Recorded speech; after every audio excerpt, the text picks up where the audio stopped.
What's up, everybody? Welcome to Sit Down. I'm DJ Sixsmith. Special guest in the building, Sanaa Lathan. How are you? Hi, I'm so good. Very nice to meet you. Nice to meet you, Welcome too. back to New York. I've heard so much about you. Oh, yeah, in the 5 minutes we've been talking? Yeah. Well, I've heard a lot about you and heard a lot about the Twilight Zone, which is now out on CBS All Access. And I watched it last night. It's an incredible piece of art. Thank you. And you should be really proud of the role you played, because that takes you on a whole emotional roller coaster. Yeah. So what were those couple days like for you? Well, it took about 3 weeks, and I was, this is the kind of role as an actor that you kind of dream about. It's so challenging, and you go on this emotional journey of this woman who loves her son, and you have to hit every emotion. So for me, coming from the theater, I just, eat this up. And so it was great. It was challenging because it was quick, but I got to work opposite the amazing Damson Idris, who played my son, and he's an English actor. Really? Yeah, and you would never know because his American accent is so good, and which is rare. And we had a great director, Gerard McMurray, and then the script was written by Selwyn Hines, and of course Jordan Peele producing. So I was surrounded by really top-notch artists who were all game and passionate about telling the story in the best way, and it was really fun. Definitely, and you were on your game, and really the show was as well. And we were talking off camera, like you hold the mirror up to the rest of the world when you're thinking about the Twilight Zone. Yes. And this one really punches you right in the gut. So when you think about the original stuff compared to this, what do you want people to take away from this episode specifically? Well, this episode is, I play Nina Harrison, and she is a mother who's taking her son, Dorian, to his first day of college in HBCU, and she has this old camcorder that she's recording them on, and it's an old, the bulky ones from the 80s that have like the flip viewfinder, and she finds out that when she presses rewind, it rewinds time, and she soon realizes that they come up against some very threatening situations, and she's using that rewind button and rewinding time, and it basically deals with the themes of, a mother's love, of police brutality, of racial profiling, and yet it's all kind of in this package of this like thrilling adventure. So it has it all. Yeah, that last scene there where everybody has their cameras and you have your camcorder, that's one of the most powerful scenes I've seen in a couple years, I would say, just because it's like, you have a situation where people of color can feel so afraid every day, but then you shine the light on the, actually, these police officers are the ones that are really afraid and are threatened. Yes. And it's a really telling scene. Yes. So what was it like putting that all together? It was amazing. I thought that was very theatrical and kind of larger than life, when I read it. And I thought we really wanted to get it right. And thanks to the director and it came out. I was very impressed by the way it came out. But it's so true. She says to the cop, you're the one who's really afraid. And, I've played cops in the past. I played a detective recently in Shots Fired, and did a lot of research with police officers. And it's a scary job doing what they do. And so, I see both sides. And every day that they leave the house as well, they don't know if they're coming home. Every time they pull somebody over, they don't know if they're gonna, what's gonna happen. So, yeah. And even the way that the episode ends, it's like so much progress can be made, but yet. That was very Twilight Zone, right? Yes, the eeriness of hearing the police lights in the background. Yes. Perfectly Twilight Zone. Yes, perfectly Twilight Zone. The thing about Twilight Zone is just, it never leaves you feeling like everything's going to be okay. No, definitely not. You don't feel okay at all. You always feel like, oh no, they kind of lead you to that, it's going to turn out okay, and then and it stays with you. It's that kind of horror, and it's putting up a mirror to human nature, and it's putting up a mirror to society. Well, it's funny when you think about the older episodes, because it was dealing with like aliens on Earth and age. Now it's like real meaty stuff that we're dealing with. And it's really necessary, because some of these things are still not comfortable to talk about for some people, and we need to have these conversations because we can't progress as a society. Absolutely. Yeah, the whole, racial profiling thing has been obviously going on for forever in America since, slavery. And it's something actually that recently, since the invention of the camera phone, has been brought to the surface. Like this is something that we never talked about. It was going on, but we could never prove it. And now because of social media, so all of these devices, whether it's a camera phone and social media, that's the thing that's kind of, it's interesting that that's kind of driving the conversation, and hopefully some real changes will be made. Yeah, and we still live in a society where we need that visual proof, even though we should just be able to take people at their word. No. Seeing a picture, seeing the video, that really takes things to the next level. Yes. And it certainly has changed a lot of things. I mean, even thinking about your career, when you first started, there was no social media, there was no video, anything like that. It was just pure, and you were able to focus on the work. Exactly. It's a whole nother world now. It is. I feel like it's the wild, wild west. With everybody's kind of figuring it out. Everybody's figuring it out, you know. Yeah, I mean, there's so many great things about it, and then there's so many horrible things about it.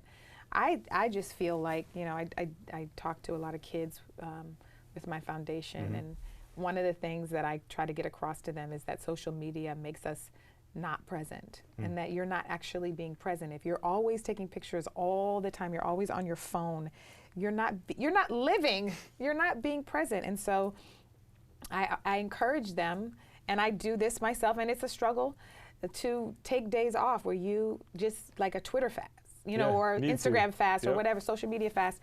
They gasp when I say that, like, huh? They That's don't because even they know it their whole lives. Exactly, they don't know. But we know now that it actually changes your prefrontal cortex. It raises anxiety and depression. Anyway, this is a whole nother thing. No, I think we're going to learn a lot about it going Anxiety and forward. depression, Absolutely. all this kind of stuff. So, yeah, you have to be mindful of how you're using it. Definitely. So why don't we wind things back? Yeah. You had a mother who was on the stage doing her thing. Yeah. You had a father who worked for PBS. Yes. Tell me about them and how they influenced you growing up. Well, my mother, Eleanor McCoy, went to Juilliard and studied dance, and was in the original Ellen Ailey Company, and she was in the original Wiz on Broadway and Timbuktu, and she was an amazing dancer. And I kind of, you know, she literally had me and stuck me under the piano on a blanket. It was the 70s, you know, so I was like an infant in the rehearsal room while they were like dancing, and was backstage, you know, as a toddler. So I really grew up in it. My dad was, I have to say, probably the first Black director in television. He started out in broadcasting, and because he had theater, a theater background, it was the 60s, and it was the Black Power movement and reclaiming our Blackness. And there were these Black shows that had no qualified Black directors. And so because he was in communications and also did some theater, he had to step up to the plate, and he has opened so many doors for so many people. He's still doing it to this day. And so I just kind of, I didn't know anything else, you know. That was your whole world. Yeah. And it's awesome that you had parents that kind of changed the game in both of their ways. Yeah. And your mom worked with Eartha Kitt, is that true? She sure did. Eartha Kitt was in Timbuktu. She started in Timbuktu. My mother was in the chorus. And Eartha kind of took my mother under her wing. And usually the dancers have to all share a dressing room. And Eartha loved my mom so much. She had this massive dressing room, and my mom got to share the dressing room. So yeah, I was around Eartha a lot as a child. That's awesome. Yeah. So when did the whole acting thing become real for you? So because I was in the business, you always want to do the opposite. So I was like, I'll never be an actor. Right, I'm not going to be like my parents. I'm never going to be like, that's not cool, you know. And I was kind of like, a bookworm, a real studious academic kid. And so I was like, I'm going to be a lawyer, you know. But they always had me doing, dance classes and after school programs in the arts. So I was doing a lot of performing growing up. But it wasn't until college that I started to take it seriously. I actually did an internship at a lawyer's office and quickly decided that it wasn't for me. Like, I'm out. I was like, no, I can't do this for life. But I was in a group called Black Theater Workshop at UC Berkeley, and where we, it was so fun. We had, we did plays by African American authors, and we also did improvs and developed our own plays. And that was just kind of like a hobby for me, but a woman came from Yale School of Drama, and she kind of was a recruiter, and she said, you know, you guys should think about graduate school in the arts. And in my mind, because it was Yale School of Drama, right. I said, you know what, if I could do something like this and really learn the craft, then it would be something, you know? And I was so fortunate to get into the program, and the rest is history. So when you go to Yale, what sticks out the most about that experience? So Yale, okay, so they I don't know if it's still the same way, but it's that they're creating a company every year, so it's only 6 women. Oh, wow. 10 men. It's a small crew. Yeah, 2 black men, 1 black woman. So you're the only black woman? I was the only black woman in my class. That year I was very lucky, and then they'll take like 4, that year they took 4 directors. I was lucky because 2 of the directors, and these are student directors, were black, and which was unheard of. I mean, or at least not very common. And the directors are the people who cast you. So I was very fortunate to have them. I got cast in so many amazing roles, and a lot of your education is actual doing, you know, doing shows and plays. So you're in class from 8 a.m. to 2 p.m. and then you go to rehearsal, and you're in rehearsal till 1 a.m. Wow. And you do probably in 3 years about close to 30 plays, and from little small black box theaters to the Yale Rep, from Shakespeare to new writers. So by the time you graduate there, you're almost more comfortable on stage than you are in your own skin. I'm sure. Yeah. So it's a really amazing foundation, you know. And then you have to start all over and you know, get into these shark waters of Hollywood. They're pretty scary waters too, especially when you have the comfort of 3 years at Yale. Yes, yes. So, you know, I wonder if things have been in today's world, would you have done the 3 years at Yale? Would you have gone right into the business? I don't know. You know, I have no idea. I mean, people do Juilliard still. Yeah, and the truth is, I have to be honest, like my acting teacher at Yale, the first day of class, he said only 1% of people who call themselves actors actually make a living. And so he's like, just because you're here doesn't mean you're gonna. Doesn't mean anything. And I have to say, a lot of my classmates are no longer acting. And so, yes, I feel very fortunate, very blessed. And my career coming out of it, you know, I did theater in New York, and my first job was a secret deodorant commercial. I'm so happy I got my SAG card. It paid my rent for a long time. Yeah, that's a game changer. Yeah, it's a life changer. Exactly. You'll take whatever deodorant commercial. Exactly. And then I had an interesting career because it was like a slow burn. So yeah, it took me. I was probably out of school about 4 or 5 years before I got Love and Basketball. Yeah, that's a long time. And you'd done a few other things prior to that. Yeah. So Love and Basketball was really the life changer for you then. You know, it's so funny because you say life changer, but it wasn't like that back then. You know, we did it, and it was so amazing to be starring in this film, and I was so blown away by the reception. But it was like not an overnight thing for me. It's almost like Love and Basketball has become more popular with time. You know, it's become this classic now, and you know, people hadn't seen it really then. And it for me, I remember I had a publicist at the time, and she was like, what are your next 2 movies? Because back then, when you starred in a studio movie, it was over. Yeah. And for me, and I don't know if that's, I mean, I do know, it was because I was a black woman, and which was very rare for black women to be starring in studio movies, completely different now. I mean, not that much different. No, but it's still a little bit different for that time. But it is different. And so my publicist, who had a lot of big stars at the time, expected me to have, you know, my next 2 films lined up at least. And no, I didn't know what my next job was going to be. You were just happy you'd just done that one, right? Exactly.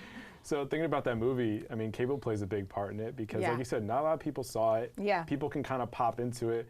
And I think everybody can resonate with it because whether it's your character, Omar's character, there's a lot that happens. Universal. Yeah. It's universal. And Gina Prince Bythewood, who's one of my great friends now, she put her heart and soul into that script. And, you know, there's a lot of her in it. And so there's such truth in it. And everybody, like so many generations now, come up to me and say that they connected with the film. I mean, you know, older, you know, white men, Yeah. you know, to like young girls. Like it's amazing how it's connected. It really is. Yeah. Do you have anything still from the film? Did you keep anything? No. No? Are you like that with your projects? I have a poster somewhere in storage. You're kind of maybe my director's too. Yeah, I'm not a really nostalgia nostalgic. person. I'm like really into cleaning out and being present. You know what I mean? Yeah, absolutely. That's probably the better method Yeah. overall. I'm kind of like, people are like always asking, you know, do you watch it every time it comes on TV? Because it's always on TV, Sure. and I don't even, like, I can't. It's like my philosophy is I do it and I send it into the world, and it's like, see ya. And then you're on to the next thing. On to the next. Yeah, I totally understand that. But you didn't know how to play basketball before that. I did not. That shocked me because I you know. pulled it off. Well, I know you had the coaching, it was a long Yes. thing, but what were some of the hardest challenges with that? Well, the hardest challenge was getting the job, which I think weirdly prepared me for Monica, because you know, I had a dance background, but I had never picked up a basketball, Right. and so what happened was Gina really wanted, and the producers, they really wanted a basketball player who could act as opposed to an actress who they could teach to play basketball. And so what they did is, I was very lucky. I got a reading. I did a staged reading of the script when she was still working on the script for like an audience, and she couldn't get my reading of the stage reading out of her head. And so she wasn't really auditioning a lot of actresses. But because of that, I got to audition when the time came. But I would always get to like the last step, and then they would throw in another basketball player, and they were giving the basketball player acting coaches, and I Like, give me a coach. yeah, and I'll I do this thing. finally, because after a while, and then they would have me go dribble the ball, and I was like, it was horrible. I had my brother helping me with layups and stuff. And they would always do a basketball audition for me, which was just the worst, Right. because it was like, You hadn't done it before. never. Yeah. And then I find it, but they kept bringing me back because she couldn't get my readings out of her head. And finally I demanded, I said, if you wanted me to continue, you have to get me a basketball coach, because I hear you're giving these basketball player acting coaches. Yeah. And they did. They gave me Colleen, I'm forgetting her last name, but she was an assistant coach for the LA Sparks. Right. And that's when I started training, like, she had me training like 5 hours a day before I got the job. Wow. Yeah, and so it was good, because a lot of people in my life were telling me, this is ridiculous, this is going on way too long, they really don't want you, they're really trying to scour the world for a basketball player, and it was emotionally exhausting at a certain point. bet. And people were telling me to quit, like my agents, my managers, even some people, you know, in my family. And I had one woman who was like, why would you quit? Just make it fun. Like, don't worry about getting the job. And once I switched from like worrying about getting the job and said, you know what, I get an opportunity to learn how to play basketball, and started having fun with it, it's like, then soon after I got the job. Well, it's interesting how you said how that really set you up for Monica, because she Yes. was overlooked in so many ways. So many You're ways. being overlooked. It was like the universe prepared Just me knew for what that. was I didn't coming. even have to do any work, because I had just gone through it. Right. Yeah. And the other thing that was interesting, so He Got Game comes out, Ray Allen, and Ray Yes. Allen was great in that movie, but to replicate that with a basketball player coming in, you can't do that with everybody. So No. I can understand where they were trying But to go that was for. that was Yeah. the reference. That Right. was part of the reference. They were like, well, Ray Allen did it. Why can't we do it with a basketball player? It's much easier said than done. Yes. Ray Allen was able to be Exactly. an anomaly in that department. Right. So you have that movie, and when people think about that movie, they can connect with it in a lot of different ways. What are other things that would surprise people about that shooting, or just about that experience for you, that maybe not a lot of people know about?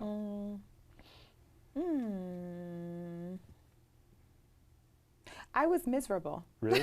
Why? I can laugh about it now, because I got the job, and I think Gina, you know, it finally got to the point where she had to hire somebody, and when it's almost like she hired me because she couldn't find somebody else. So there wasn't a lot of joy, and there wasn't a lot of trust in me.